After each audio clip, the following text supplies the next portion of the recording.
Hello viewers, welcome to Swathi ಅಡುಗೆ channel. ನಾವಿವತ್ತು ಅವರೆಕಾಯಿ ಚಿತ್ರಾನ್ನ ರೆಸಿಪಿ ಹೇಗೆ ಮಾಡೋದು ಅಂತ ನೋಡೋಣ. ಈ ರೆಸಿಪಿ ಬೆಳಿಗ್ಗೆ ತಿಂಡಿಗಾಗಲಿ ಅಥವಾ ಮಧ್ಯಾಹ್ನ ಲಂಚ್ ಬಾಕ್ಸಿಗೆ ತುಂಬ ಚೆನ್ನಾಗಿರುತ್ತೆ. ಸೊ ಇದು ಮಾಡೋದು ಹೇಗೆ ಅಂತ ನೋಡೋಣ.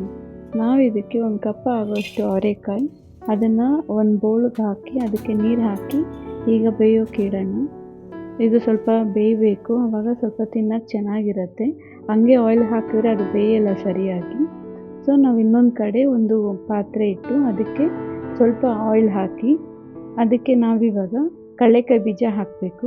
ಕಡಲೆಕಾಯಿ ಬೀಜ ಹಾಕಿದ್ರೆ ಟೇಸ್ಟ್ ಚೆನ್ನಾಗಿರುತ್ತೆ.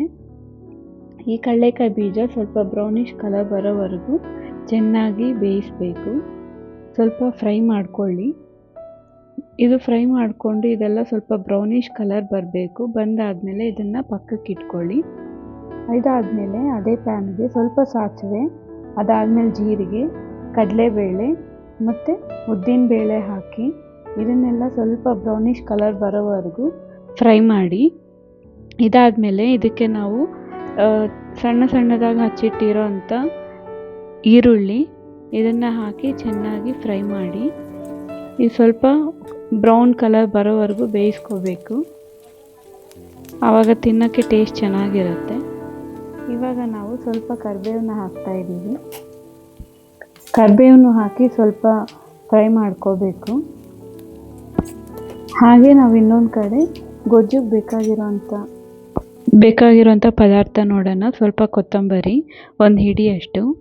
ನಾನಿಲ್ಲಿ 1 ಕಪ್ ಆಗೋಷ್ಟು, 1 ಚಿಪ್ಪಷ್ಟು ಕಾಯಿ ತುರಿ ತಗೊಂಡಿದ್ದೀನಿ. ಕಾಯಿ ತುರಿ ಜಾಸ್ತಿ ಇದ್ದಷ್ಟು ಟೇಸ್ಟು ತುಂಬ ಚೆನ್ನಾಗಿರುತ್ತೆ.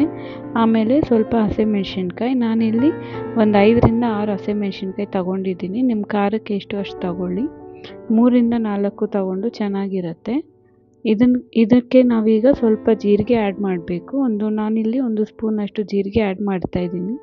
ಜೀರಿಗೆ ಆ್ಯಡ್ ಮಾಡೋದ್ರಿಂದ ಸ್ವಲ್ಪ ಇನ್ನೂ ಫ್ಲೇವರ್ ತುಂಬ ಚೆನ್ನಾಗಿ ಬರುತ್ತೆ. ಸೊ ಒಂದು ಕಡೆ ನಾನು ಅದನ್ನು ಮಿಕ್ಸಿಗೆ ಹಾಕ್ಕೊಳ್ತಾ ಇದ್ದೀನಿ. ಈಗ ನಾವು ಇದಕ್ಕೆ ಸ್ವಲ್ಪ 1 ಸ್ಪೂನಷ್ಟು ಸಾಲ್ಟ್ ಹಾಕ್ಕೋಬೇಕು, ರುಚಿಗೆ ತಕ್ಕಷ್ಟು. ನಿಮ್ಮ ಮನೇಲಿ ಹೇಗೆ ನೀವು ಹಾಕ್ಕೊಳ್ತೀರೋ ಅಷ್ಟು ನಿಮ್ಮ ರುಚಿಗೆ ತಕ್ಕಷ್ಟು ಸಾಲ್ಟ್ ಹಾಕ್ಕೊಳ್ಳಿ. ಈಗ ರುಬ್ಬಿರೋ ಅಂಥ ಪೇಸ್ಟ್ನ ಈ ಆನಿಯನ್ ಸ್ವಲ್ಪ ಬ್ರೌನಿಷ್ ಕಲರ್ ಬಂದಮೇಲೆ ಇದಕ್ಕೆ ಸೇರಿಸ್ಬೇಕು. ಇದು ಹಸಿ ವಾಸನೆ ಹೋಗೋವರೆಗೂ ನಾವು ಸ್ವಲ್ಪ ಫ್ರೈ ಮಾಡ್ಕೋಬೇಕು. ಈ ಥರ ರುಬ್ಬಿ ಕೋಕೋನಟ್ಟು ಮತ್ತು ಹಸಿಮೆಣ್ಸಿನ್ಕಾಯಿ ಮತ್ತು ಸ್ವಲ್ಪ ಕೊತ್ತಂಬರಿ ಎಲ್ಲ ಹಾಕಿ ರುಬ್ಬಿ ಪೇಸ್ಟ್ ಮಾಡಿ ಹಾಕೋದ್ರಿಂದ ಫ್ಲೇವರ್ ತುಂಬ ಚೆನ್ನಾಗಿ ಬರುತ್ತೆ. ಇದು ಸ್ವಲ್ಪ ಹಸಿ ವಾಸನೆ ಹೋಗೋವರೆಗೂ ನಾವು ಸ್ವಲ್ಪ ಬೇಯಿಸಬೇಕು. ಈಗ ಇದಕ್ಕೆ ನಾವು 1 ಚಿಟಿಕೆಯಷ್ಟು ಅರಿಶಿಣದ ಪುಡಿ ಹಾಕ್ಕೊಳ್ತಾ ಇದ್ದೀನಿ. ಅರಿಶಿಣದ ಪುಡಿ ಆ್ಯಡ್ ಮಾಡೋದ್ರಿಂದ ಇನ್ನೂ ಘಮ ಮತ್ತು ಫ್ಲೇವರ್ ಚೆನ್ನಾಗಿ ಬರುತ್ತೆ. ಆಮೇಲೆ ಇದಕ್ಕೆ ನಾವು ಆಲ್ರೆಡಿ ಬೇಯಿಸಿಟ್ಕೊಂಡಿರೋಂಥ ಅವರೆಕಾಯಿನೂ ಹಾಕಿ ಈಗ ಚೆನ್ನಾಗಿ ಮಿಕ್ಸ್ ಮಾಡಬೇಕು. ಆ ಮಸಾಲೆ ಎಲ್ಲ ಅವರೆಕಾಯಿಗೆ ಸ್ವಲ್ಪ ಹೊಂದ್ಕೋಬೇಕು. ಅದಕ್ಕೆ ನಾವು ಸ್ವಲ್ಪ ಮಿಕ್ಸ್ ಮಾಡಿ ಒಂದು 3 to 4 ಮಿನಿಟ್ಸ್ ಹಾಗೆ ಬಿಡಿ. ಸೊ ಅವರೆಕಾಯಿಗೆ ಆ ಮಸಾಲೆ ಅನ್ನೋದು ಚೆನ್ನಾಗಿ ಹಿಡಿಯುತ್ತೆ.